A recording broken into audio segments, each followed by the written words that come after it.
Hi guys, welcome to all CBTs. My name is Faith Badru, and today we'll be looking at 10 likely WAEC agricultural theory questions.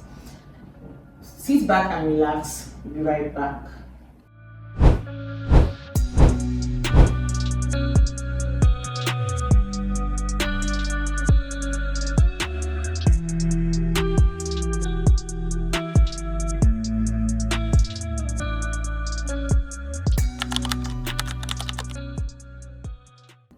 Welcome back.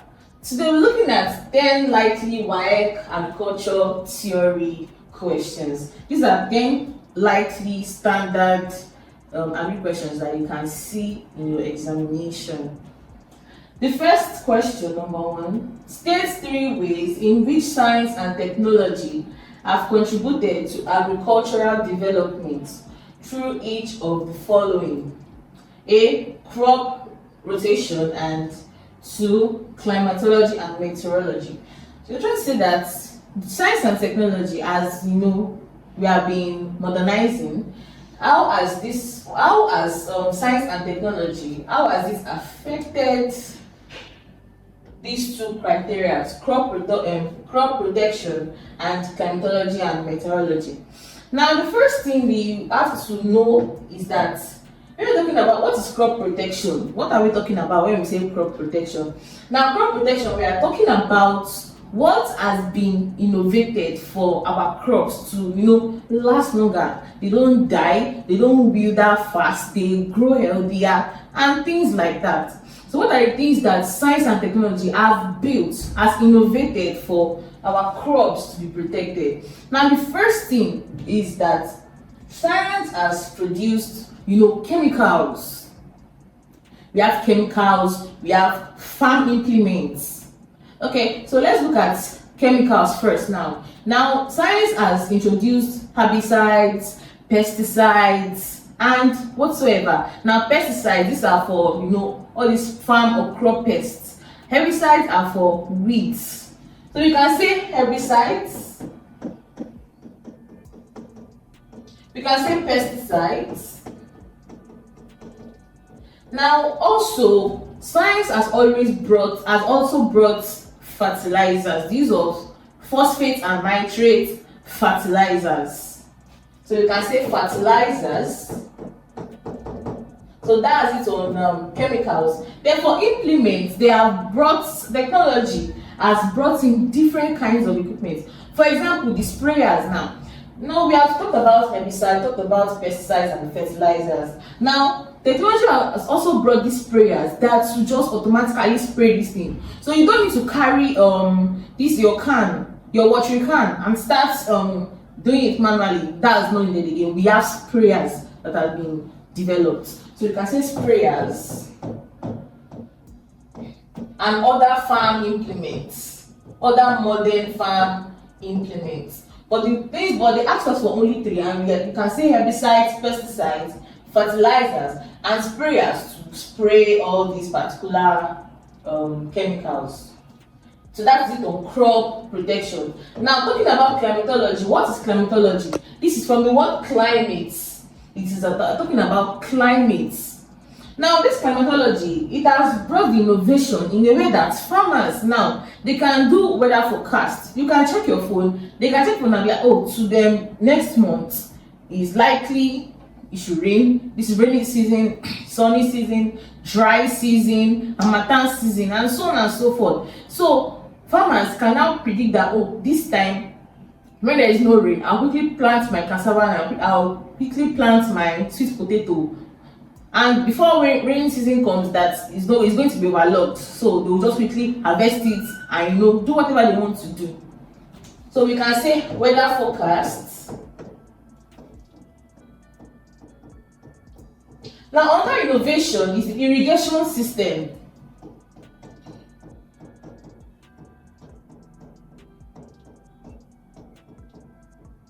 Now, this irrigation system, from the word irrigation means the passing of water in the farmlands. So now, when you know that rainy season is coming, and so those farmers, they will use that opportunity to position the water so that when the rain is coming, it's not going to overload the farm. So they will look for a way to pass pipes, to pass ditches, and to get rid of those excess water. So it makes them plan well. So that's one of the science and technology contribution on climatology. Now another one we have is that when it protects farmers from natural disasters. It prevents natural disasters.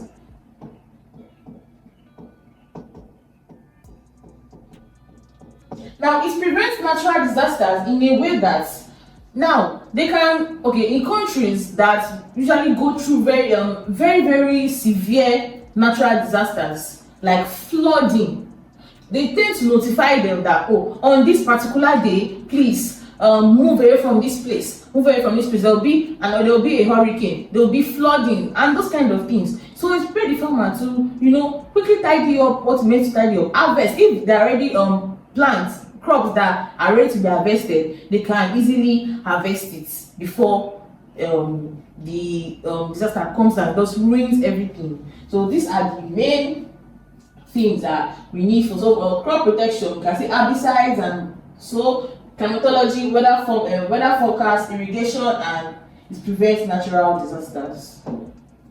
Number 2, give 2 functions of each of the following farm machines and implements. So we want to look for what are 2 functions of each of these farm machines and implements. Now the first thing is bulldozers. Now the bulldozer is mainly for clearing land. It's for clearing the land. That is to prepare it for farming, and we can also use to construct roads in farmland. In the farm. Now, combined harvester. Now, this combined harvester, it allows for mass harvesting. It allows for mass harvesting, and also it is very good in harvesting plants like grains. For harvesting grains, and examples of grains, we have rice, we have wheat, and etc. So this particular combined harvester is good for mass harvesting. It's also good for harvesting grains like rice and so forth. Now we have tractor. Now the use of tractor is used to pull instruments. For example, now your plow. When you want to pull it, you cannot be pulled with normal man strength. So we need a tractor to pull that particular implement. So it's used for pulling large farm implements. Also, it can also be used for moving. For example, now let's say we just finished harvesting, and this crops that we have harvested, you want to transport it. So it's also used for transporting large farm produce. So it's for transportation of large farm produce.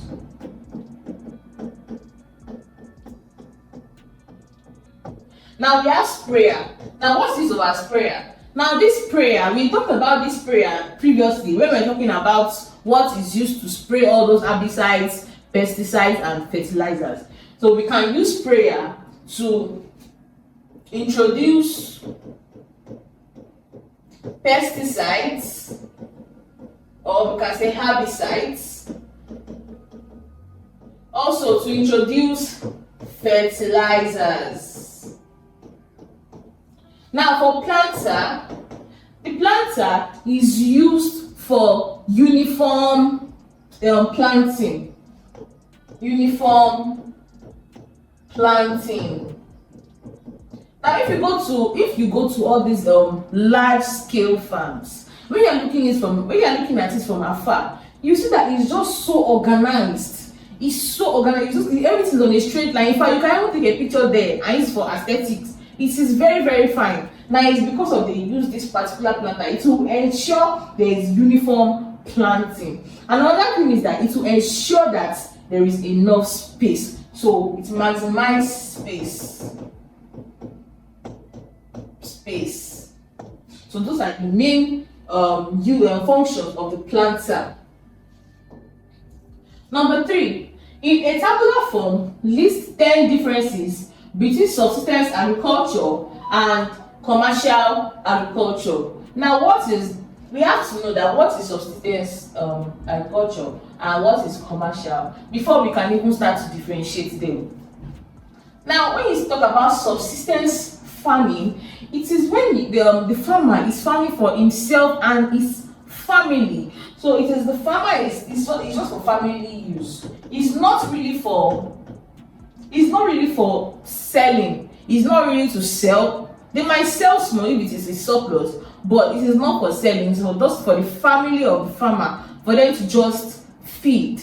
But when commercial farming or commercial agriculture, this particular agriculture is for sale, it's for profits. So this one is for profits and this one is for family use. Now that's the difference between subsistence and commercial, but that is just only one difference. Now we want to now look at 9 other differences.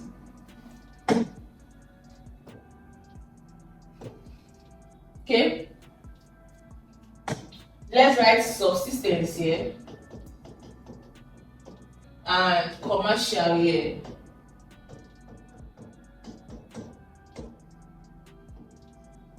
So we said here is for the family of the farmer, while here is for profit. Now we can say that the land that will be used for subsistence farming will be smaller compared to the one that will be used for commercial. So you can say small land here, while here a large land. Now when you're writing this, this is not how you're meant to write it. You write it in full. For example, you write this is farming for the family, for the farmer and the family. Then you write here, this is for profits. You can write small land is required. You write here, large land is required. So that's how you're going to write this. Another thing you can write is that no or low capital. Or here you can write high capital.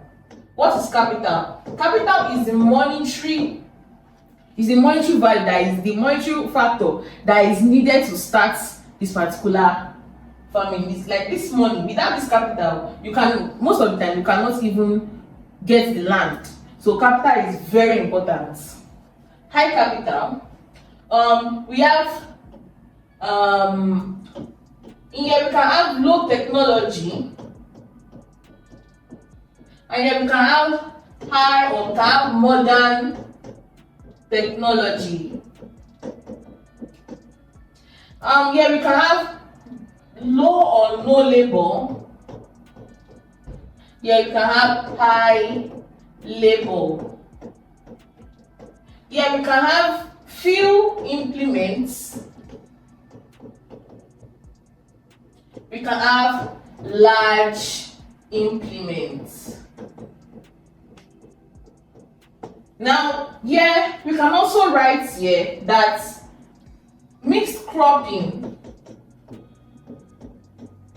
Now, what does this mean? Now, mixed cropping, this is when you plant different kinds of crops. Now, if you have seen someone that has practiced subsistence farming, that person can have a small plot of land, and it's for the person's upkeep. Now, that person can plant, pumpkin leaves for vegetable soup, can plant okra, can plant potato, can plant small yams, can plant cassava, can plant maize, depending on what the person or what they eat in that particular family. So it's always mixed. Now you cannot see subsistence farming just I'll just only be planting maize. It's not only maize that the person wants to eat. So there is going to be mixed. But when you talk about commercial farming, for example, look at all these cocoa plantations. You will see a very, very huge land and it's just cocoa trees that you'll be seeing there, or palm trees. That is a very, very good example in different between subsistence and monocropping and commercial. Commercial, they likely tend to go to just monocropping, just planting one kind of crop, and they will be known for that particular crop in that particular area and make maximal profit.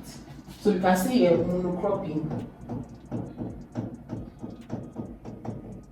Yeah, we can write no or little surplus for selling, no or low surplus. Yeah, you can say large surplus.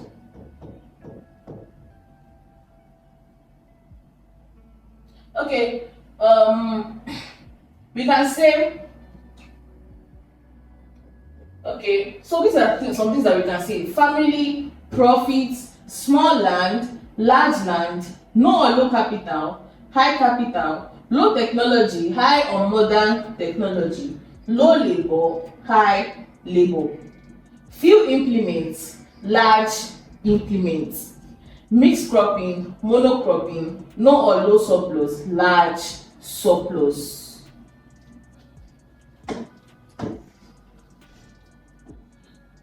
Now, state one advantage and one disadvantage of the following sources of farm power. So we want to name one advantage and one disadvantage of these particular sources of power. You know, we have wind. Wind in some farmlands, for example, most of us that watch movies, you see some farmland that they have all these windmills that generate power, generate electricity. So the more as the turbine is moving, the more the power is being generated. So we have wind, we have internal combustion engine, we have electricity. Now, for wind, we can say that the advantage of the wind is that wind is readily available. You don't have to buy wind, so it is readily available and it's cheap. To get your wind, to get the windmill is very, very cheap. So that's the advantage of wind. Now the disadvantage is that sometimes there might not be wind. Sometimes the wind might just be blowing very, very small and it will affect production. So on windy days you can have large inputs, but less windy days you have low production, so it affects the rate of production, so it is not reliable. That's the disadvantage of wind. It is not reliable. Now, internal combustion engines, we're talking about all these generators. Yeah, all these big generators. That's what internal combustion engine is. Something that you have to switch on, something that uses fuel. Now, advantage of this particular one is that it is very, reliable. You can just go there, as long as you have your fuel, you can just go on it, it will work. So you can say it is reliable. It's a reliable source. But the disadvantage of this internal combustion engine is that now you need money to be servicing. You need money to be buying fuel or diesel, whatever it's using. You need money to always be maintaining it. You need to buy oil. You need to buy this. You need to have maintenance. So it is expensive. That's it is expensive. It is expensive. It's very expensive to buy, but the money you are going to use to service it, to buy diesel, buy oil, will be more than the money they are even going to use to buy this particular internal combustion engine.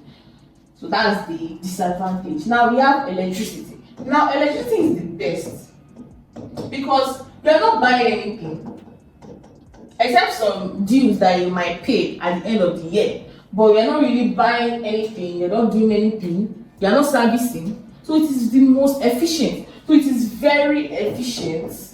It is very efficient.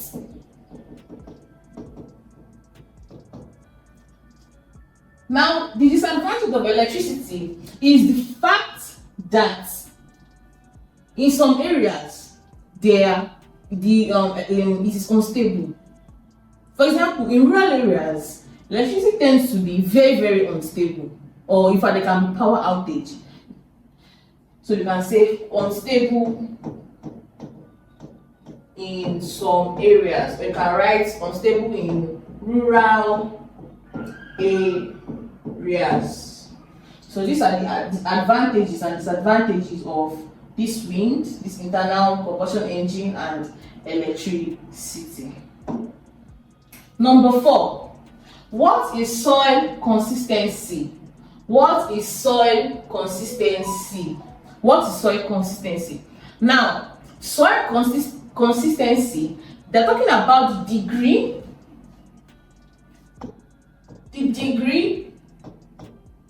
of adhesion and cohesion of soil particles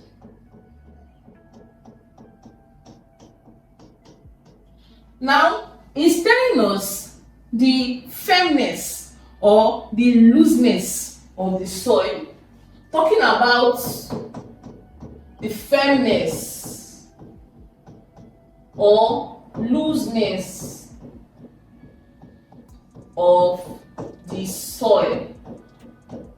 So that is what soil consistency is. It's the degree of adhesion or cohesion, the adhesion and cohesion of the soil particles, telling us the firmness or looseness of the soil.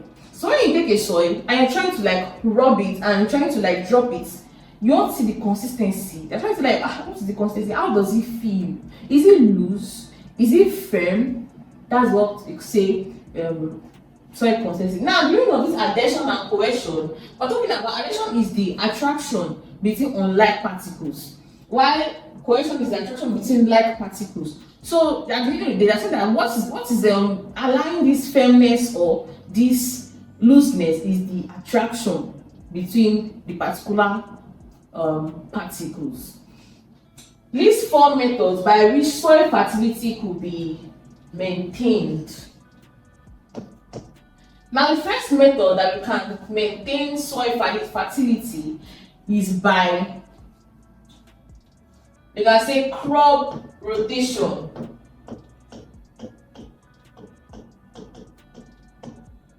Now, what is crop rotation? Now, crop rotation, this is when this year I plant maize, next year I'll plant yam, upper year I'll plant wheat. Now, why is that? It's because some particular plants, they naturally, just that's their nature, they draw a lot of nutrients. They will just draw down those nutrients. While some naturally, they don't draw nutrients.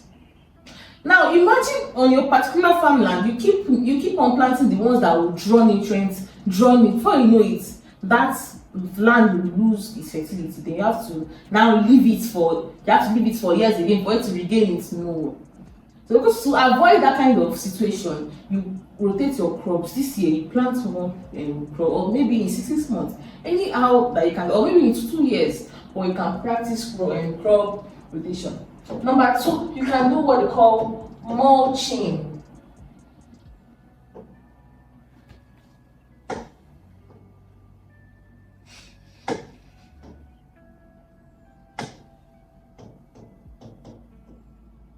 Now, what is mulching? This mulching is instead of just leaving the soil open, you can use dried grass just cover the top of the soil. Just cover it. It's very, very good. It will prevent soil erosion. Don't forget that erosion is the washing up of the topsoil, and don't forget that as washing those topsoil, it's also washing away nutrients. So it will prevent things like erosion from happening. Another one that we have cover cropping. Now, what is cover cropping? Now, cover cropping is when you plant crops that tend to cover. They will just be covering and covering and covering. For example, an example of cover crop is sweet potato. When you plant sweet potato, you will just notice that your farmland will just be covered. It will be covered, and it's very good because it will prevent erosion and it will prevent from other nutrients being washed away. Now we have number 4, we have liming. Now, what is liming? This is the addition of a chemical, and that chemical is CaOH2. Now this particular is called lime water. Now this particular lime water is added to the soil. Why is it added to the soil? It's added to increase the pH, because some soils, they are very, very acidic in nature. Especially when you use the fertilizers. Fertilizers can make your land to be very, very acidic. So after your particular soil is very acidic, they tend to add adding lime. When you add lime, this lime will increase the pH. It will increase the pH of your soil and to become stable. Another thing that we can say adding of. We can say adding of fertilizers. You can also say adding of or application. You can say application of, let's use application.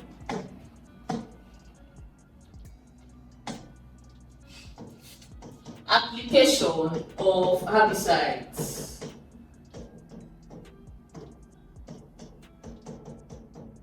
So these are ways that are methods that we can preserve the fertility of our soil. Number 5, define the term soil tillage. Soil tillage. What is soil tillage? What is soil tillage?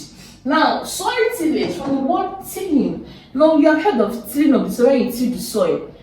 So this is it's a mechanical manipulation. What does it mean? It means that it is done mechanically. It is a mechanical manipulation of loosening the soil. Why? For aeration,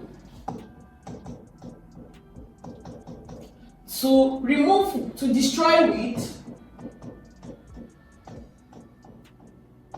and to prepare seed beds. Now, when you are defining this particular soil tillage, now defining is about nobody cares about the way you structure your sentence. It does not need to be word for word in whatever is in your textbook or in your PDF. Does not need to be word for word. But why they want to see some particular pens, they want to see if you know what you are saying. They want to see some particular pen. It is terms that they mark. Now, if you look at this tillage now, you have to put that, mechanical manipulation. You have to put loosening of soil. All this you're off, if you like, right, is nobody, as long as is correct English. Now, you add this your aeration, add distribution of wind, add seed bed. You have to add what is it used by? What is it about? What is it for? Now, this our definition is complete because it is telling us that what is used by mechanical manipulation, it is the loosening of the soil, and why for aeration, distribution of weed, and seed bed making. Distinguish between primary tillage and secondary tillage. Now, primary tillage, this is the first tillage that is done on the land.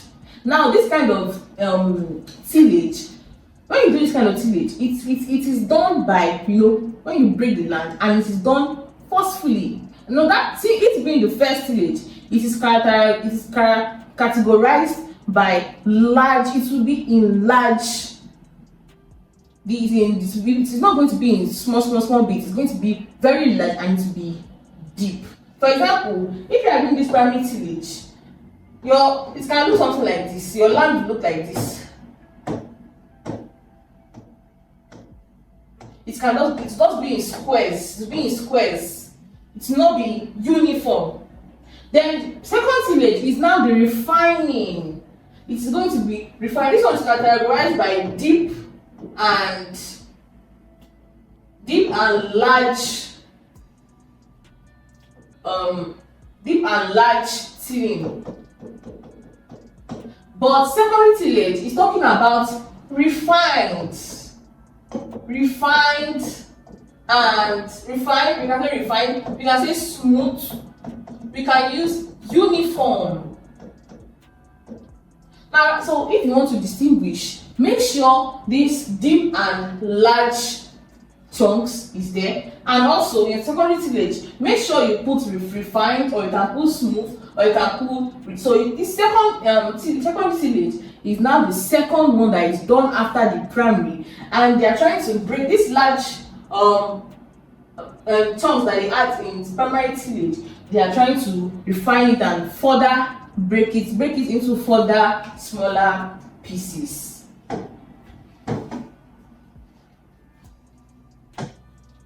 We have outlined 3 roles of each of the following soil management practices. Now we have green manuring. What is the use of green manuring? First, what is green manuring? Now, green manuring is when purposely you plant a particular plant, mostly leguminous plants.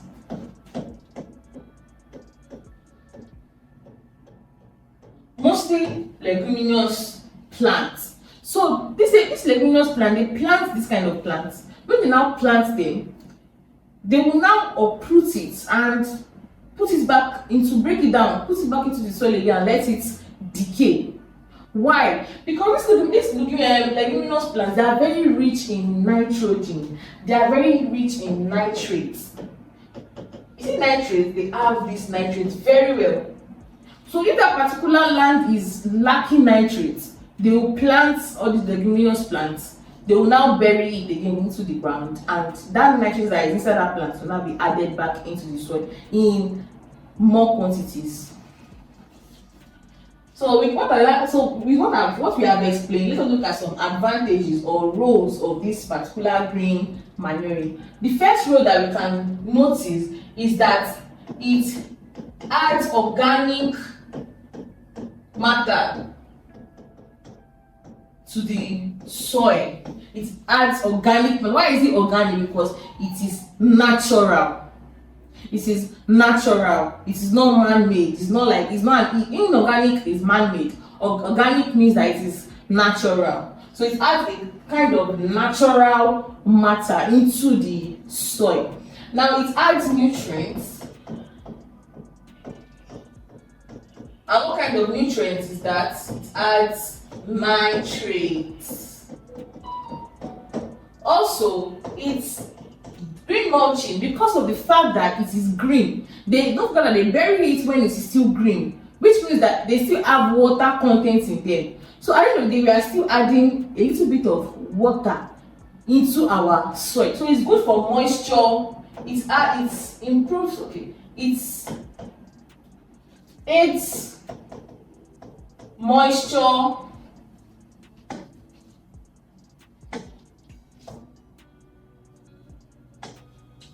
It aids moisture retention. So these are the 3 roles that green manuring plays. It adds organic matter, it adds nutrients, especially nitrates, and it aids moisture retention. Now, what of mulching? What are the roles that mulching play? Now, the first, we have talked about mulching. That mulching is when you cover the your soil, when you cover it with either dried leaves or anything, or you're just covering your soil. Now the first role that plays, it prevents your seeds from drying out. Now if you have seen where you plant vegetables, when you plant vegetables, you prepare a bed, then you just spread your vegetable seeds. Now because we are not really digging to plant our vegetable seeds, they are just on the topsoil. So they tend to grow out, they can dry out. So when you cover it with your dried leaves, it will retain it very well. So the first thing, it prevents seeds from drying out.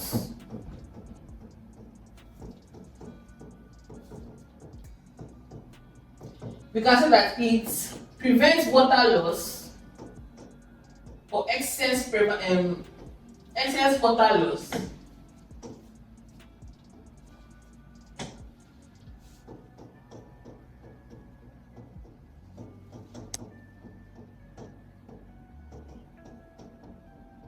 Another thing that we can say that it